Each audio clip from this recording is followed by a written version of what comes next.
ঠিক আছে, আমি এটা যত্ন করে রেখে দিলাম, সময় মতো ব্যবহার করব। ঠিক আছে ঠিক আছে, তেল মালিশ কইরা যত্ন করে রাইখা দিস, নইলে নষ্ট হয়ে যাইব। আজকের কথা তোর বাবা এনে কইস না বাজান, যদি কস তাইলে সরকারের সাথে তোর বাবার ঝগড়া হইব, আর সরকারের সাথে বিবাদ কইরা তোর বাপে পারবো না বাজান, বরং ক্ষতি হইব।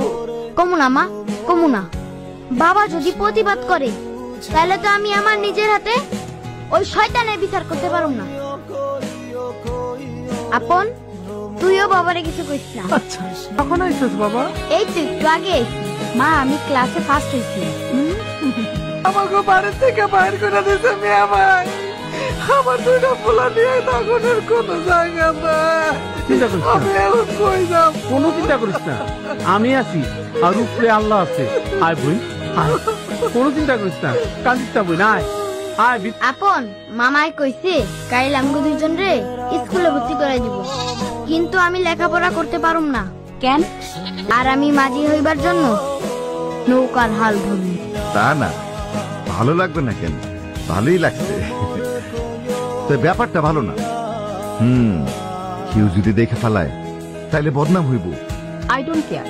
হ্যাঁ, আমি বললাম আমি তোমার উপর হোঁচট খেয়ে পড়েছি।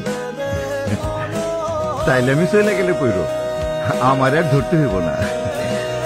Bye bye. কি বাংলার বোতল, আমি চুপ করতে বলছি বইলা বোতলের মতন খাড়াই রয়েছস কা? খাড়ায় থাকলে কোন খাড়ায় আসুস কেন? লড়লে কোন লড়লাম কেন? কথা কইলে কোন কথা কস কেন? খাইলে কোন খাইছুস কেন?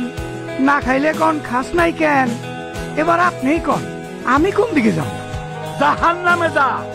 তা তো যাইতে হইবই, আপনার সাথে থাইকা আপনার মতো পাপ কাজ করতাছি, জাহান্নামে তো যাইতে হইবই। চুপ, চুপ করলাম, বন্দুক উঠা। উড়াইলাম। আরে আমার দিকে